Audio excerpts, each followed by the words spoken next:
추심 결제 방식, 추심 결제 방식은 신용장 방식처럼 한 어음을 사용하는 또 다른 결제 방식이라고 볼 수가 있는데 여기 정의를 좀 살펴보겠습니다.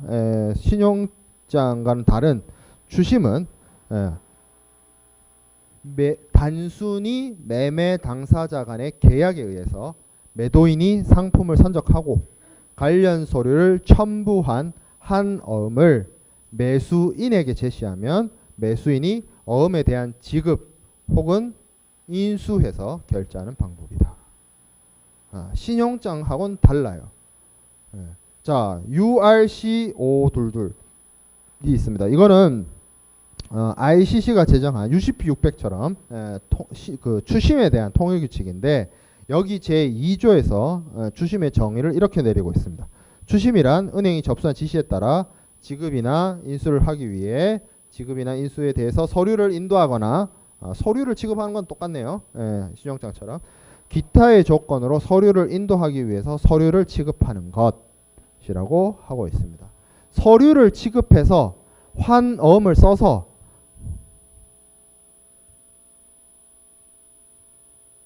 환어음을 쓰고 서류를 취급해서 매수인이 결제한다라는 건 같은데 신용장하고 뭐가 다르냐? 이게 달라요. 어떤 점이 다르다? 세 번째 동그라미. 추심은 신용장과 다르게 은행이 대금 지급하는 것이 아니다. 은행이 지급 확약하는 것이 아니다. 은행이 지급 보장하는 것이 아니다. 매매 당사자에 따라서 신용에 따라서 매수인이 대금 지급하는 것이고 은행은 추심에서는 은행은 뭐다? 단순히 중개 역할만 한다. 단순히 서류의 전달 역할에 국한된다라는 것이 추심입니다. 그래서 우리가 신용장에서 제가 그런 얘기를 했어요. 신용장상의 지급인이 신용장 발행은행이다. 발행은행이 신용장 조건에 일치하는 서류 제시가 있으면 거기에 대해서 대금 지급을 하겠다. 수익자한테 대금 지급을 하겠다라고 약속하는 것이다 라고 했는데 그런 장치가 없어요. 주심은. 근데 한어음이 쓰입니다. 그리고 그 한어음의 인질로 서류가 있어요. 선적 서류가. 자, 그러면 이 환어음을 어떻게 결제하느냐에 따라서 방법이 나뉩니다. 주심은 크게 두 가지 방식이 있어요. 한어음의 지급인이 어음 대급에 지급을 해야 서류를 넘겨주는. 어음의 대금을 결제해 줘야 인질이 풀려나는. 인질인 선적 서류, 선화증권이 풀려나는 어떤 방식? 지급도 방식. 영어로 DP 방식이라고 합니다. Document Against Payment. 자, 그리고 지급인이 어음에 인수를 하면 선적 서류를 인도해주는 인수도 방식. 인수를 하면 지급인이 인수를 하면 서류를 풀려나요. 인질이 풀려납니다. 그게 인수도 방식이라는 거죠. 이걸 DA, Document Against Acceptance라고 합니다. 여기서 지급인, 여기 지금 추심 결제 방식에서도 한어음의 지급인이라고 나오는데 여기서 지급인은 누굴까요? 매수인입니다. 왜 은행이 아닌가요? 은행이 지급 약속을 하지 않았기 때문에. 신용장 거래 방식에서는 은행이 지급 확약을 했기 때문에 지급인이었지만 추심에서는 매수인이 지급인이 됩니다. 그런 차이가 핵심이죠. 자, 지급도 방법. DP 방식입니다. DP 방식에 대해서 보겠어요. Document Against Payment란 매도인이 매수인과의 매매 계약에 따라 계약 물품을 자기 책임하에 선적하고 구비된 선적 서류에 어음을 발행해서 첨부해서 매도인의 거래은행 통해서 매수인 나라로 보내서 어음 대금을 추심하면 매수인 국가에 소재하고 있는 추심은행, 그러니까 매도인이 매도인 국가에 있는 은행 통해서 매수인이 있는 국가의 은행에게 보낸다는 거죠. 그래서 그 은행이 어떻게 한다? 매수인에게 어음을 제시한다. 그리고 매수인이 어음 금액을 지급하면 인질이 풀려난다. 선적 서류를 인도해준다. 이 방식입니다. 말이 길죠. 그림으로 한번 볼게요. 25번 슬라이드. 자, 매도인과 매수인 간에 가장 첫 번째 해야 할 일은 매매계약 체결입니다. 매매계약 체결. 매매계약이 체결되고 매도인과 매수인 간에 이렇게 얘기를 하면 자, 그 다음에 해야 할 것이 매도인이 물품을 선적하고 물품 선적에 대한 것으로서 BL 선적 서류를 받습니다. 자, 그러면 이 매도인은 신용장처럼 한어음, 화한어음, 드래프트를 선적 서류와 함께 뭘 한다? 매입을 시키는 것이 아니고 추심 의뢰은행에게 추심 의뢰합니다. 추심을 의뢰해요. 누가? 매도인이. 자, 그 다음에 그러면 추심 의뢰은행은 먼저 돈을 주는 게 아닙니다. 3번 있고 4번이 저쪽으로 가 있어요. 추심 의뢰은행은 매도인이 있는 수출국 쪽에 있기 때문에 수입국에 있는 수입상의 뭐 거래은행이나 이런 은행에게 보냅니다. 한어음을 그리고 선화증권 선적 서류를.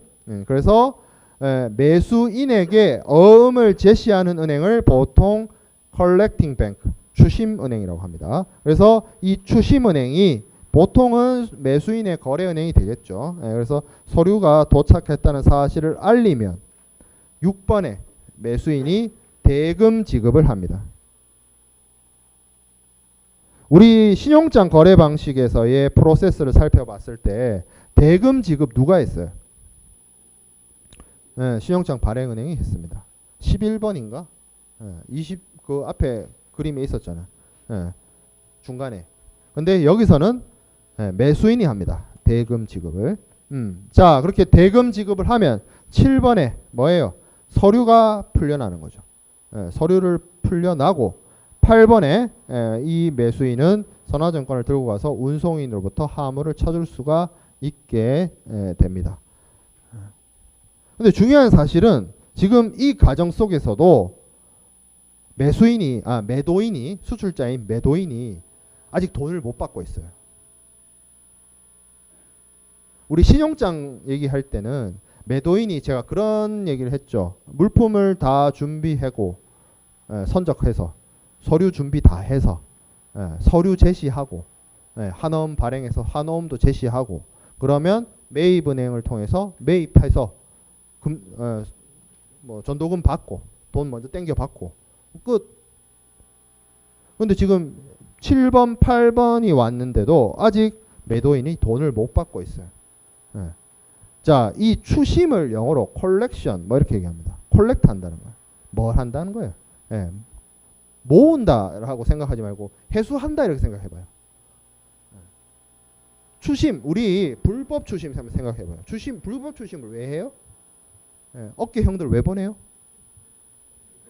돈 받으려고. 매도인 입장에서 돈 받으려고.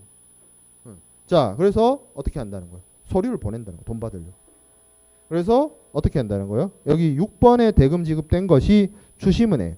추심은행이 추심의뢰은행. 추심의뢰은행이 매도인한테 돈이 가는 거죠. 신용장을 썼을 때보다 매도인이 돈을 늦게 회수합니다. 그래서 매도인에게 매우 불리합니다. 매우 불리까지는 아니네요. 정정할게요. 뭐보다 불리해요?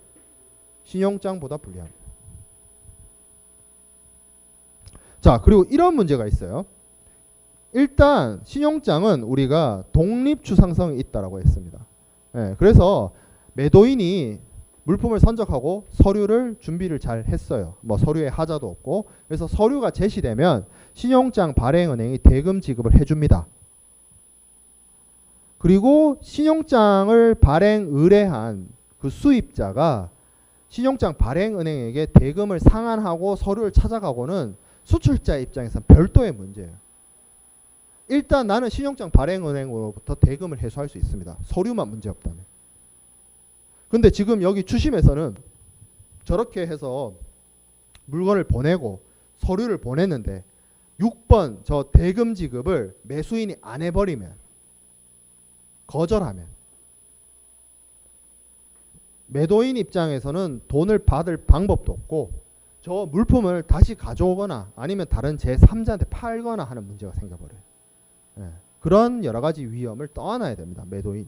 예, 그런 측면에서 신용장 방식보다는 DP 방식이 매도인에게 불리한 거래 방식이 될 겁니다. 요 지금 24번 슬라이드에 두 번째 동그라미에 있는 내용이 지금 제가 방금 설명한 내용입니다. 자, 그 다음에 DA 방식으로 가볼게요. DA 방식, 인수도 조건, 우리말로 인수도 조건, Document Against Acceptance라고 되어 있는데, 자, 이게 어떤 방식이냐? 물품 대금의 추심 과정은 DP랑 비슷하다.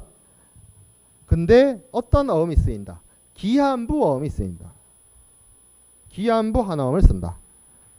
그래서 거래은행 통해서 추심을 받은 매수인의 인수 행위에 대해서 선적 서류를 인도해주는 결제 방식이다. 매수인이 인수하면 서류를 넘겨준대요. 인수가 제가 지난 시간에 인수은행, 인수신용장 할 때 그런 설명을 했어요. 매입은 그 대금을 받을 수 있는 만기일에 돈을 받을 수 있는 어음에 대해서 내가 돈 받을 권리를 돈 주고 그러니까 할인된 가격에 사는다라는 측면이라면, 인수는 그 어음의 어떤 권리 의무 관계의 당사자로서 내가 받아들인다라는 측면의 다른 의미다라고 설명을 했었는데, 인수를 했다는 거예요. 일종의 사인하고, 그 보통 인수하면 사인하고 해가지고 내가 이렇게 수용을 하거든요. 그러면 그 수용하는, 인수하는 어음의 내용이 이런 거잖아요. 뭐 며칠 후에 대금을 지급한다 라는 사실이 적혀 있을 거 아니에요. 보통 한어음이라면. 그러면 그걸 내가 인수한다는 게 결국에는 뭐냐면, 이 약속되어 있는 만기일에 내가 대금을 주겠다라고 약정하는 거예요. 인수하는 사람이. 그래서 매수인이 한 어음을 결제해 줄 필요 없어요. DP처럼. DA는 acceptance잖아요. against acceptance잖아요. 인수만 해주면 인질이 풀려납니다. 그래서 어음이 만약에 이게 기한부 어음이라서, 예를 들어서 내가 뭐 서류가 발행된 날로부터 뭐 60일, 90일 그런 결제 기한이 적혀 있다라고 하면, 내가 요때까지 결제해 줄게 라는 사실을 약속하고 서명하고 그걸로 족해요. 그리고 선적 서류 받아갑니다. 그리고 실제 결제는 한 어음상 만기일 도래 전에 해주면 돼요. 우리 지난 시간에 그 인수신용장하고 매입신용장, 지급신용장을 좀 헷갈렸는데, 사실 헷갈릴 수도 있다라고 생각이 드는 게, 우리가 너무 깊게 안 들어가고 이제 개념적으로만 이건 이 개념이다, 요건 요 개념이다, 이렇게만 설명을 할 수밖에 없었어요. 사실 그 자세한 어떤 사용 방법에 대해서는 무역 결제론이나 뭐 그런 수업 시간에 배우는 게 맞고, 그리고 사실 제가 이 신용장 프로세스 자체도 뭘 기준으로 설명을 했어요? 매입 신용장, 가장 많이 쓰이는 매입 신용장 기준으로 설명했기 때문에 헷갈릴 수 있는데, 그래서 인수의 개념, acceptance의 개념이 좀 안 와닿았을 수도 있어요, 여러분들이. 근데 지금 이 DA 방식에서 말하는 인수, 그 인수가 쉽게 말해서 우리 무역 결제에서 얘기하는 인수입니다. 내가 약속하는 거예요. 60일 뒤에 인수하는 사람이 60일 뒤에 90일 뒤에 만기일에 도래하면 내가 약속할게, 돈 줄게. 우리 막말로 비교해서 매입을 그 어음을 매입했어요. 어음을 매입한 사람이 내가 뭐 돈을 미리 땡겨주죠. 매입은 어음을 산다는 사람이 돈을 먼저 땡겨주는 거잖아. 그래서 기한부 어음 뭐 이런 것들 다 고려해가지고 기간 경자 이자 이런 거 다 쳐가지고 내가 낮은 가격으로 사는 거잖아. 그런데 매입 신용장, 매입한 어음이 문제가 생기면 그 매입을 해간 사람, 아니지, 나한테 판 사람이죠. 나한테 판 사람한테 찾아가서 책임을 묻는단 말이에요. 근데 인수는 내가 이거 결제하기로 약속했고 내가 이거 수용했잖아요. 그러면 책임 내가 져야 돼요. 내가. 실제로 서명을 합니다. 우리 뭐 서명하는 게 요즘에는 이제 우리도 뭐 여러 가지 결제 방식에 있어서 이제 외국의 영향을 많이 받아서 뭐 카드 같은데, 신용카드 같은데 뒷면에 서명하고 이러지만, 우리나라는 전통적으로 뭐예요? 계약서에 뭐 찍어요? 도장 찍잖아. 근데 서양 사람들은 그런 심벌, 그걸 이제 심벌이라 하죠. 도장을 영어로. 그거 안 하잖아요. 서명하잖아요. 그 의미란 거죠. 그래서 매수인이 인수하겠다는 의사, 이것만 확실하면 서류 내줍니다. 그래서 이 거래 방식의 그림을 좀 살펴보면 비슷하죠. 비슷하게 생겼어요. 매매계약 체결하고 물품을 선적하고 선화증권 발행해서 추심 의뢰하고 서류 가고 5번에 서류 도착 통지를 하면 6번에 대금 결제가 아니라 어음을 인수합니다. 누가? 매수인이. 그러면 바로 인질이 풀려납니다. 선적 서류가 인도돼요. 대금 결제를 하지 않았음에도 인도가 풀려나서 선적 서류가 풀려나서 이 선적 서류인 비해를 들고 매수인이 운송인을 찾아가서 선화증권을 제시하고 물건 찾아올 수 있습니다. 그리고 만기일이 도래했을 때 대금 지급하는 거예요. 이렇게 해버리면 이렇게 할 수도 있어요. 뭐다? 물건을 내가 어음을 먼저 인수하고 찾아와서 이걸로 뭘 만들거나 이걸 뭘 팔아서 돈을 마련해서 대금을 갚을 수도 있다는 거예요. 무역 대금을. 일종의 후불이죠. 후불. 그만큼의 어음의 만기일만큼의 신용이 매수인한테 공여됩니다. 그러면 앞에 봤던 우리 DP하고 DA를 비교해 봤을 때 제가 그 얘기했어요. 물건을 매수인이 찾아갈 때까지 매도인이 아직 돈을 못 받았다. 근데 지금 DA를 쓰게 되면 더 벌어지죠. 만기일이 도래할 때까지 못 받는 거예요. 돈을. 매도인이. 그래서 나중에 이제 D에서 이제 대금 송금, 대금 지급이 이루어지는 방식. 그러면 DP하고 DA를 비교해 봤을 때 DA가 훨씬 더 매도인이 불리한 방식입니다. 후지급이죠. 후지급. 그렇죠. 네, 그런 내용들이 여기 설명이 되어 있습니다. 자, 그 다음에 송금 방식으로 넘어가도록 하겠습니다. 송금 방식. 송금 방식은 매도인과 매수인 간의 약정을 통해서 그 대금을 외화나 수표 등으로 지불하는 방식.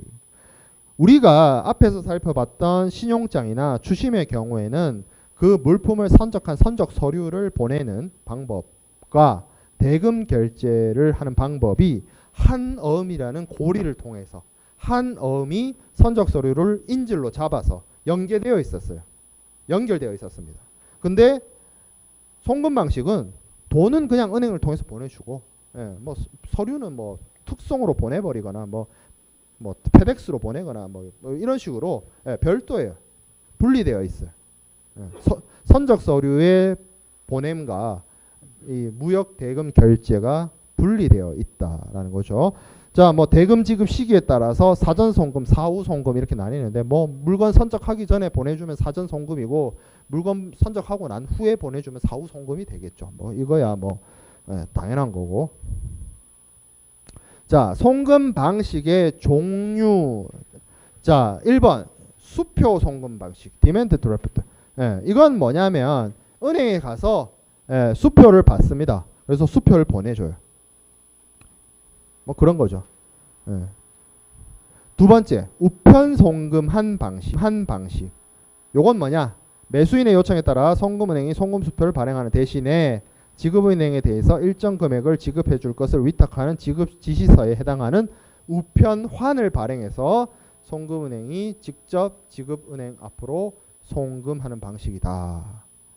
뭐 여기서는 은행이 은행한테 직접 송금한다라고 되어 있는데 사실 이것도 잘 안 쓰입니다. 그리고 실제 생활에서도 잘 안 써요. 요즘에 잘 안 써요. 이걸 우편 송금하면.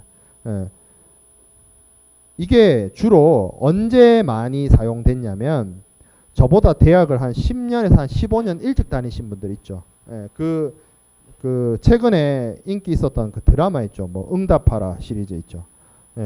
그 시기 뭐 1980년대 말 90년대 초에 대학 다니신 분들은 지방에서 예를 들어서 서울로 대학을 왔다 이거예요. 여기 지방에서 온 사람도 있죠. 나도 지방 출신이긴 한데 부모님이 용돈을 어떻게 보내주세요?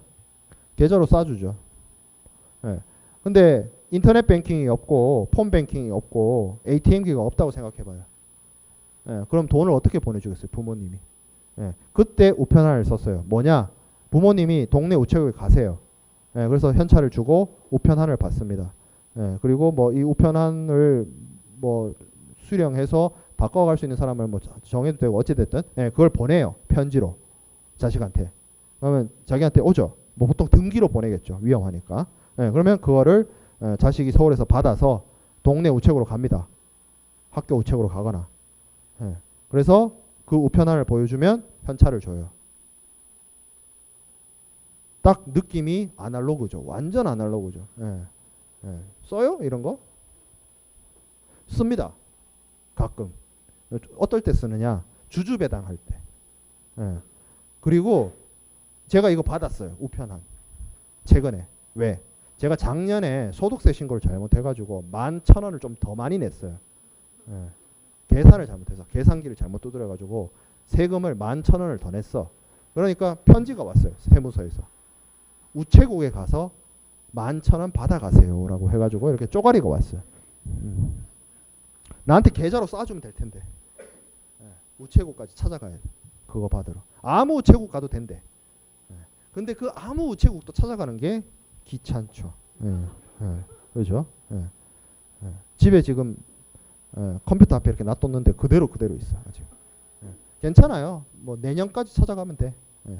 예. 내년까지 언제든 한번 가겠죠. 예. 예. 11,000원으로 이제 치킨 한 마리도 못 사 먹는데. 그죠? 아무튼 그렇게 쓰여요. 예. 자, 그 다음에 전신 송금한 방식이 있습니다. 전신 송금한 우편 송금 방식과 지급 메커니즘이 비슷하다. 뭐 은행 간에 현찰을 직접 보내주는 방식이 아니고 이 전신환 통신을 통해서 발행해가지고 무형의 형태인 거죠. 전신환이란 게 일종의 그걸 이제 보내는 건데 뭐 이건 이제 사전적 설명이고 교과서에 있는 우리 교재에 있는 사전적 설명일 뿐이고 사실 뭐예요? 우리가 알고 있는 계좌이체는 계좌이체. 자, 생각을 해봅시다. 내가 미국 사람한테 10만 불을 보내줘야 해. 그래서 내가 내 계좌에 있는 내가 외화 계정이 있어가지고 그 외화 계정에 10만 불이 있어서 내가 은행에 가서 이 10만 불을 어느 은행에 있는 누구 계좌로 10만 불을 보내주세요 라고 합니다. 그러면 몇 분 뒤에 그 사람의 계좌에 10만 불이 찍히겠죠. 그리고 그걸 찾아가겠죠. 그럼 그 친구가 찾아가는 그 10만 불이 내가 한국에서 보내준 물리적 실체가 동일한 돈이에요? 내가 여기서 보내준 돈이 태평양을 날아가서 그 친구한테 간 거예요? 아니죠. 내가 10만 불을 여기서 입금을 했다면 외화 계정에 그건 아직 우리나라의 은행 금고에 있죠. 뭐만 달라진 거예요? 서로 이쪽 은행과 저쪽 은행 간에 뭐예요? 통신을 통해서 뭐 계정 간에 여기가 올라가고 여기는 깎이고 여기 계정에서는 깎고 저기 계정에서는 올리고 했겠죠. 똑같은 금액을 수수료 빼고 그런 방식을 말합니다. 그거죠. 그래서 가장 요새 많이 쓰는 대금 결제 방식이에요. 그래서 뭐 실무적으로 그냥 TTTT 그래요. 트와이스도 아니고. 그죠? 그 말이 돈 싸줄게요. 송금해줄게. 이 방식이에요. TT. 많이 씁니다. 이거를.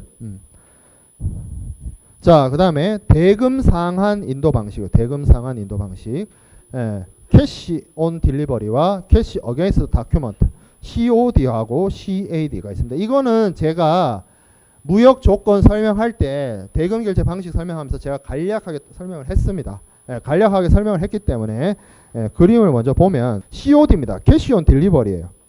제가 캐시 온 딜리버리를 설명할 때 무슨 얘기를 했었냐면 짜장면 배달 얘기를 했었어요. 그래서 매도인이 물품을 매수인한테 보내주고 매수인이 실제 물품을 받아서 확인해보고 대금을 주는 방식이에요.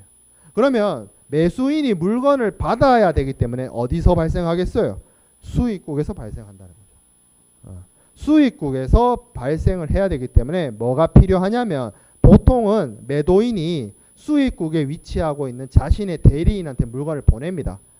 그리고 이 대리인을 통해서 매수인이 물건을 확인하거나 보통 이 COD를 쓰면 뭘 주로 많이 쓰냐면 보석 같은 거 거래할 때 물품을 확실하게 점검해야 되는 경우에 COD를 쓰는 경우가 있어요. 간혹.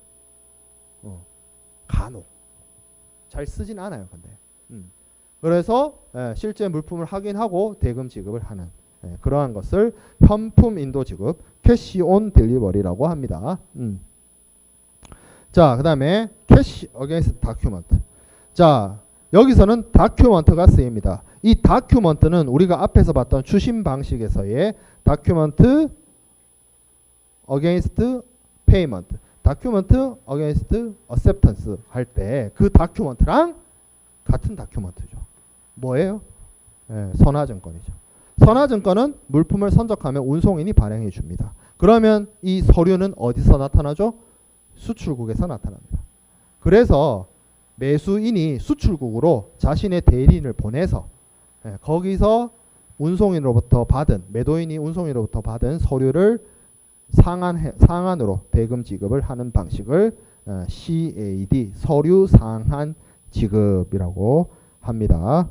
요건 이제 상한도 지급 방식. 자, 그 다음에 우리가 살펴봐야 될 게 팩터링과 포페이팅이 있는데, 사실 잘 모르겠어요. 팩터링은 저도 몇 번 이야기 들어보고 뭐 거기 관련돼서 분쟁 사례도 제가 한 번 적 있고 한데, 포페이팅은 애매해요. 서로 팩터링이나 포페이팅이나. 근데 이제 몇 가지 뭐 비교점이 있어서 설명을 하면, 우리가 이제 앞에 봤던 뭐 추심이든 신용장이든 대금 송금 방식이든 서류 상한이든 뭐 이런 것들을 쭉 봤을 때 결제해주는 방식이었는데, 팩터링하고 포페이팅은 대금 결제 방식이면서도 이게 일종의 금융회사들이 하는 금융 서비스입니다. 파이낸싱이에요. 파이낸싱. 그런 식으로 접근해야 돼요. 같은 게 아니에요. 같은 개념이 아닙니다. 그래서 신용장 거래하면서도 팩터링 할 수 있고요. 신용장 거래하면서 포페이팅 할 수 있어요. 왜? 금융 서비스니까. 자, 팩터링에 대해서 한번 봅시다. 금융의 근거가 되는 자산이 공급자의 외상 매출 채권인 자산담보금융의 한 형태로, 말이 어렵죠. 자, 세 번째 줄에 금융기관인 팩터. 팩터가 ing 한다고 해서 팩터링이거든요. 근데 이 팩터가 금융기관이래요. 금융기관이 뭐죠? 은행이죠, 은행. 실제로 우리나라에서 이런 서비스 제공하는 뭐 수출입은행 뭐 이런 데서 해줘요. 자, 그래서 팩터가 공급자의 신용도가 높은 채무자에 대한 외상 매출 채권을 할인해서 매입하고 현금을 지급하는 공급자 금융이다. Supplier Financing이다. 아, 이것도 어렵네요. 자, 근데 여기 보면 금융기관이 팩터라고 했어요. 은행이죠, 은행. 은행이 공급자래요. 공급자 옆에 갈로 안에 보면 뭐라고 얘기하고 있냐면 매매계약상 매도인이래요.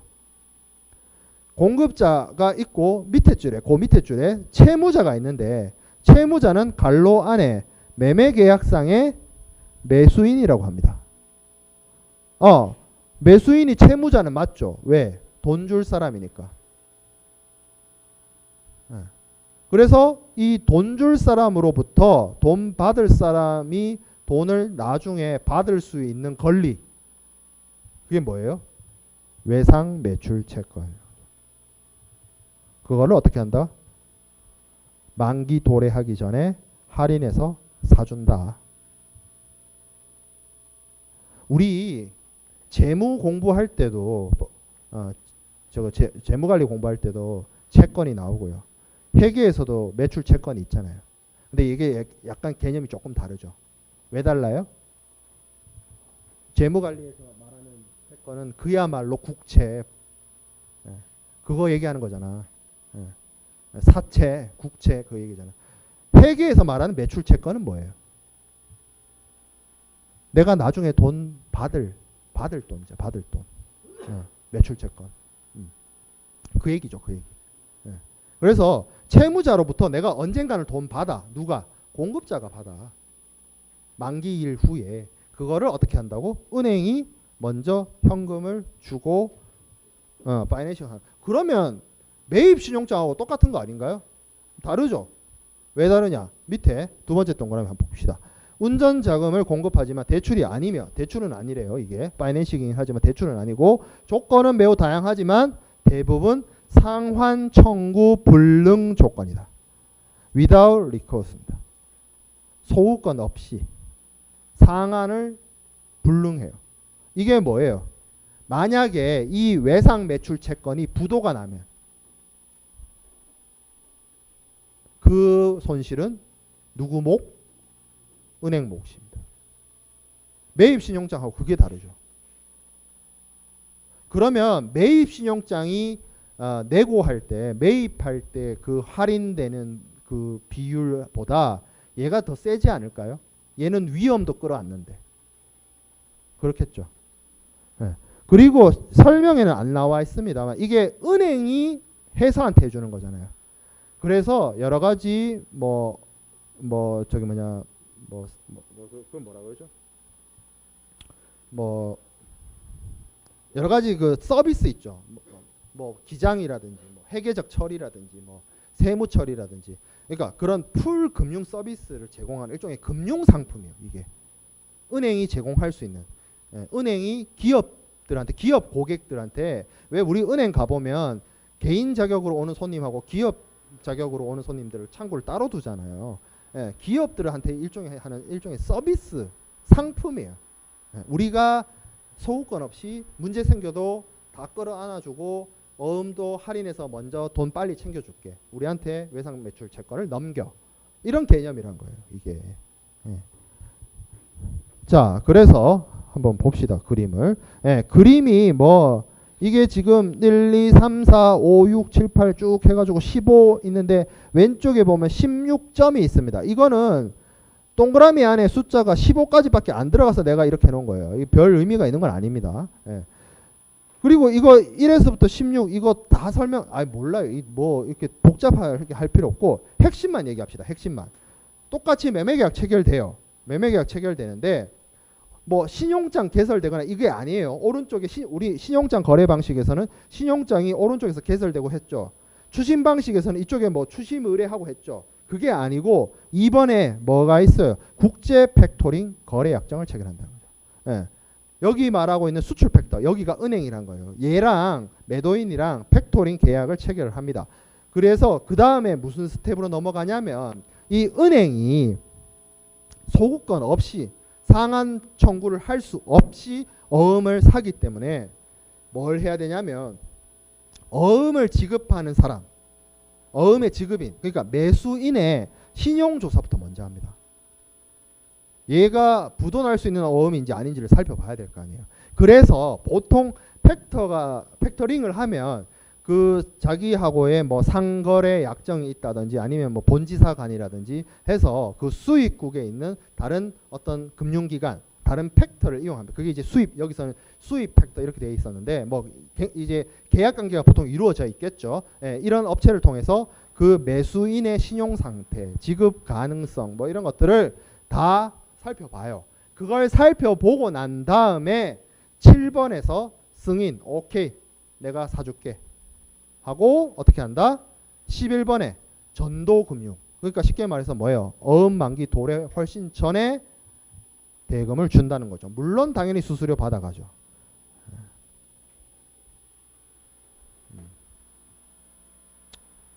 그리고 어음의 일부만 할 수도 있고요. 결제 방식을 그거는 이제 정하기 나름인데, 여기서는 좀 그런 얘기도 하고 있죠. 일부를 먼저 주고 이제 나중에 만기일에 대금을 상환한다. 이런 방식으로 선택할 수도 있어요. 우리가 전대 신용장을 사용한 그런 거래 형태에 대해서 설명을 했었는데, 그런 것처럼 먼저 돈 선금을 땡겨주고 나중에 만기일에 대금 줄 수도 있고, 아니면 전액 다 수출 팩터가 매도인에게 지급할 수도 있고, 그러한 방식으로 이루어지는 것이 팩터링입니다. 금융 서비스예요. 금융 서비스. 자, 그러면 포페이팅 봅시다. 포페이팅. 포페이팅은 통일된 정의는 없으나 이게 일단 깔고 가는 게 책마다 설명이 다 다르고 명확하게 정의 내리기가 어려워요. 포페이팅은. 근데 한번 봅시다. 대충 어떤 의미인지. 장래에 지급해야 하는 매출 채권, 외상 매출 채권이죠. 앞에서 얘기했던 외상 매출 채권, 회계적으로 말하는 외상 매출 채권에서 비롯돼서 어음 보증, 어음, 한어음, 약속어음, 약속어음도 들어갈 수 있고, 신용장, 독립보증, 지급보증, 뭐 어쨌든 이게 지금 모든 것이 다 지금 쭉 얘기하고 있는 것들이 다 뭐예요? 외상 매출 채권이죠. 예. 일단 외상으로 지금 당장은 아니더라도 뭔가 기간이 지나거나 뭔가 조건이 성취되거나 뭔가 사건이 발생하면 돈을 줘야 되는 상황. 예. 그렇잖아요. 독립보증, 지급보증, 어음 중에서도 한어음, 약속어음 다 그런 거잖아요. 예. 이런 것들을 어떻게 한다? 상한 청구 불능 조건으로 매입하는 게 포페이팅이다. 그래서 어떻게 보면 팩터링이나 포페이팅의 공통점은 상한 청구 불능 조건의 매입입니다. 예. 이것도 포페이터가 등장을 해요. 보통 그리고 포페이터가 어느 정도 자본력이 있어야 되기 때문에 보통 금융기관들이 많이 합니다. 예. 이것도 마찬가지로 포페이터가 ing 한다고 해서 포페이팅이에요. 예. 명칭 자체는.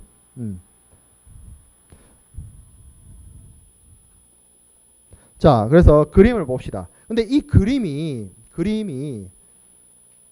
여기 위에 있는 부분, 여기 포페이터 되어 있는 부분 있죠. 저기를 싹 지우고 그냥 봐봐요. 그냥 봐도 되게끔 숫자 넘버링이 되어 있거든요. 1, 2, 3, 4, 5, 6 이렇게 쭉 번호가 여기 다 있어요. 11까지 다 있어요. 이게 지금 뭐예요? 어떤 거래를 할 때의 자금의 흐름이에요.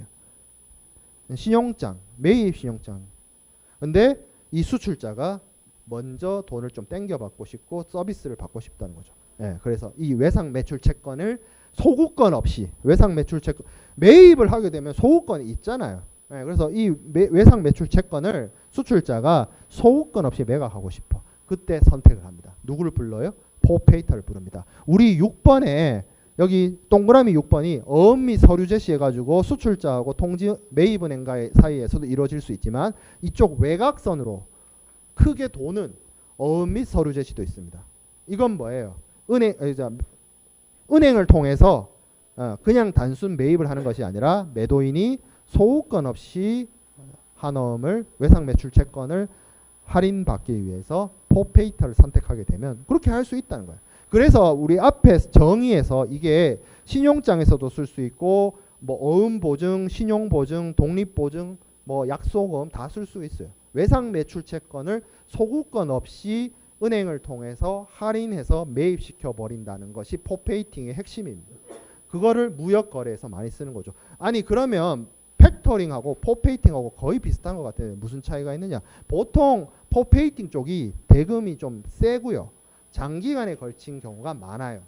예, 주로 이런 경우 많이 씁니다. 어떤 경우에 많이 쓰느냐? 해외 건설 공사를 합니다. 해외 건설 공사. 해외 건설 공사 하면은 건설 공사란 게 뭐 뚝딱뚝딱 해가지고 뭐 하루 이틀 만에 되는 게 아니죠. 뭐 3년, 길게는 10년 뭐 이렇게 걸립니다. 그러면 그 해외 건설 공사니까 문득 생각이 나는데 재무회계 공부할 때도 그 건설 공사 대금 그거 회계하는 거 있죠. 그 기준서가 딱 독립되어 있잖아. 알죠? 예, 그거 짜증 났는데 그거 맨날 틀렸는데 나는 이해가 안 되더라고. 예, 그게 제일 어려웠어. 예, 공부할 때 시험 문제 공부할 때. 그러면 그 10년 한다고 칩시다. 그러면 보통 이럴 거 아니에요.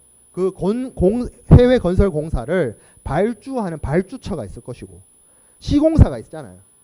예, 그러니까 이게 그 우리가 앞에 그 앞쪽에서 공부할 때 그런 얘기를 했습니다. 해외 건설 공사 같은 것도 일종의 수출로 본다. 용역 수출. 예, 그렇죠? 그러면 쉽게 말해서 그 발주처가 어떻게 보면 수입자고 이 건설 공사하는 사람이 수출자가 되는 건데 외야 획득을 하니까 보통은 착수금을 받겠죠. 착수금을 받고 그 우리 그 해외 건설 공사 그 회계 기준서처럼 중간에 뭘 받아요?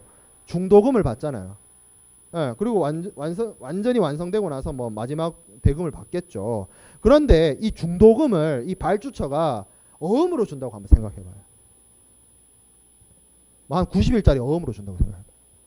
그러면 해외 공사를 하는 이 시행처 공사 담당하는 사람들은 피가 마르죠. 왜? 사람도 필요하고 자재도 사야 되고 시설도 필요하고 한데 어음으로 받았어요. 대금을 이 중도금을. 예. 좀 땡겨 받고 싶죠. 예. 선택할 수 있다는 거지. 이런 방식으로. 예. 포페이팅 같은. 보통 그래서 여기 설명에도 이 강의 자료의 설명에도 나와 있다시피 조금 장기간에 걸쳐서 이루어지는 경우에 포페이팅이 많이 쓰입니다. 예. 자, 그래서 강의 자료에 있는 내용은 다 설명했는데 한 두 가지 정도만 추가적으로 설명을 하고 수업을 마치도록 하겠습니다. 여기에 지금 이 대금 결제 방법에서 설명 안 하고 있는 대금 결제 방법이 있어요. 보통 청산 계정, 오픈 어카운트라고 하는 방법입니다. 요게 최근 들어와서 많이 사용됩니다. 주로 어떤 데서 많이 사용되느냐 하면 그 신용장 사용의 감소하고 이게 좀 궤를 같이 하는데, 신용장 사용을 이 감소된 여러 가지 원인 중에 제가 그런 얘기를 했습니다. 본지사 간의 무역 거래가 많이 늘었다. 그러면 이게 본사와 지사 간에 무역 거래를 하고 물품을 보내고 대금을 보내고 그러면 이제 판매 대금을 보내거나 뭐 이렇게 왔다 갔다 할 텐데, 이거를 건건으로 하면 귀찮다는 거죠. 그래서 청산 계정이라는 건 뭐냐? 채권 채무를 기록을 해놨다가 한 번에 하지 않고 뭐 기간을 정해서 6개월이면 6개월, 1년이면 1년 한 번에 차액을 결제하는 방식을 보통 청산 계정, 오픈 어카운트라고 합니다. 그렇게 또 무역 결제가 많이 이루어지고 있습니다. 자, 그리고 이게 제가 월수반에 무역학 개론은 이제 중간고사 범위까지 다 나갔는데 질문이 들어오잖아요. 질문이 저한테. 근데 가장 많은 질문이 그 질문을 하더라고요. 인커텀스에서 예를 들어서 우리가 DAT하고 DAP를 공부를 했습니다. 그러면 이게 DAT의 경우에는 물품을 내려주고 DAP의 경우에는 준비하는 데까지만 한다라고 되어 있는데, 그 얘기가 있어요. 그 강의 자료에 무슨 얘기가 있냐면 매도인이 운송 계약을 체결하고 양하 비용을 지불하면 매도인이 부담한다 라는 말이 있어요. 그게 왜 그러냐면, 그러니까 DAP 경우에는 준비까지만 하기 때문에 양하하는 거는 매수인이 하는 게 맞습니다. 그게 뭐 틀렸다는 얘기가 아니에요. 무슨 얘기냐면 결국엔 DAP니까, DAP를 기준으로 얘기를 할게요. DAP니까 여기까지 가는데 들어가는 운송을 매도인이 책임져야 되잖아요. 그럼 매도인이 운송 계약을 체결할 거 아니에요? 근데 이 운송 계약이 어떤 운송 계약이냐? 예를 들어서 컨테이너 운송이라고 칩시다. 근데 이 컨테이너 운송이 기본적으로 도어 투 도어예요. 이게 FCL 화물의 경우에 도어 투 도어인데 무슨 얘기냐면, 내가 불러다가 빈 컨테이너에 내 화물 채워가지고 우리 뭐 공항이 아니라 저기 뭐 고속도로나 기차 타고 다니다 보면 컨테이너 움직이는 거 많이 보잖아요. 부산항으로 가요. 그래서 부산항에서 뭐 현대상선이면 현대상선, 머스크면 머스크, 뭐 다른 배면 다른 배 이렇게 해가지고 화물이 선적됩니다. 그리고 항해를 하죠. 뭐 보름, 뭐 이렇게 20일 항해해서 도착해서 양육을 합니다. 그런데 그 전체 프로세스를 이런 컨테이너 운송을 하는 해운 회사들이 풀 비용으로 받아요. 풀 프라이스로 받아요. 패키지로 받는다. 패키지 여행에서 우리 패키지 여행하면 패키지 여행이 좋은 점이 뭐예요? 나도 나 혼자 가거나 친구들끼리 놀러 가면 자유여행을 해요. 숙박하고 비행기만 끊어서. 근데 부모님 모시고 여행 가면, 여러분들 아직 부모님 모시고 여행 갈 나이가 아닌데, 나는 이제 부모님 모시고도 몇 번 해외 갔다 왔단 말이야. 그러면 패키지를 이용을 해요. 편하거든. 그럼 패키지 여행의 장점이 뭐냐? 일단 숙소하고 비행기가 다 해결이 되고요. 그리고 거기 가이드 따라 붙고요. 그리고 거기서 움직이는데 필요한 차량, 그리고 식사, 중식, 저녁, 식사, 밥 먹는 거, 그리고 뭐 아침에 뭐 식사, 조식은 어차피 호텔 조식이니까 그게 돈을 따로 주는 게 아니고 그냥 120만 원이면 120만 원, 80만 원이면 80만 원 그냥 주고 만다니까. 거기다 대고 난 아침에 밥 안 먹어요. 조식 비용 빼주세요. 가능해요? 컨테이너 운송도 그런 식이에요. 여기에 비용을 이 매도인이 선적 비용, 운송 비용, 양하 비용 이거에 구분되는 게 아니라 그냥 운임으로서 줘요. 여기서 매도인이 컨테이너 운송하는 회사한테 야, 양하 비용은 제 거니까 제가 알아서 하게끔 빼줘. 그렇게 안 한다고. 이미 매도인이 운송 계약 체결해서 컨테이너 운송하기로 해가지고 운임을 줘버리면 그 준 돈 안에 물건 내리는 비용이 들어가 있다니까요. 그러면 DAP랑 달라지는 거 아닙니까? 그럼 왜 DAP를 씁니까? 인커텀스는요. 절대 법이 아니에요. 강행법이 아니에요. 제가 뭐라 그랬어요? 템플릿이에요. 네. 템플릿의 의미가 뭐예요? 어떤 플랫폼이지. 그대로 해요? 그거를? 여러분들 PPT 만들 때 PPT 템플릿을 사요. 그대로 써요? 여러분들이 원하는 색감, 글씨 크기, 글씨체 바꾸지 않아요? 네. 쓰기 나름이에요. 쓰기 나름. 근데 중요한 거는 결국에는 이 DAP가 만약에 이렇게 되면 매도인이 양화비용 부담하는 걸로 바뀌었잖아요. 이게 쉽게 말하면 DAP가 변형된 거잖아요. 인커텀스에서 말하는 매도인과 매수인의 권리 의무 관계에서 이게 살짝 변형됐잖아요. 그러면 그 내용으로 인해서 나중에 분쟁이 생길 수 있기 때문에 왜? 인커텀스에서 말하는 DAP와 실제적으로 이 양화비용 부담이 달라졌기 때문에 그러한 부분에 대해서 되도록이면 분쟁을 예방하기 위해서 계약서에 내용이 들어가는 게 좋습니다. DAP를 했는데 컨테이너 운송을 하다 보니 매도인이 양화비용 냈다. 적어 놓으라니. 그래서 그 얘기가 그 얘기예요. 매도인이 운송계약 체결해가지고 양화비용을 부담하면 매도인 부담이다. 그거는. 그리고 운송이 벌크 화물이 아닌 다음에 해상 운송을 하게 되면 거의 다 이런 식으로 컨테이너 운송을 해버리기 때문에 그렇게 돼요. 실제로. 그래서 인커텀 우리가 배우진 않았지만 국제상학 시간이나 나중에 국제상학 시간밖에 다룰 시간이 없네. 국제상학에 가보면 인커텀스에 서문이 있습니다. 서문. 우리 무역학 개론 수업 시간에 서문을 안 다뤘어요. 네, 근데 그 서문 중에 뭐가 있냐면 화물 처리 비용, 터미널 핸들리 차지, 그러니까 선적 비용, 양화 비용 이런 것들을 매도인이 부담하느냐, 매수인이 부담하느냐를 계약서상에 정확하게 정의해두고 규정해둘 필요가 있다라고 서문에서도 이야기를 하고 있어요. 이 문제에 대해서. 충분히 납득이 되고 이해가 됐다라는. 그러니까 인커텀 우리 그런 얘기 제가 했잖아요.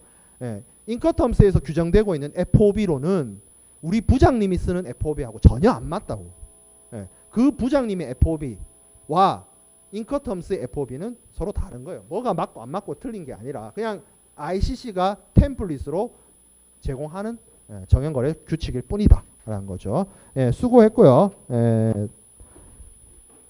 다음 주에 시험 준비 잘 해서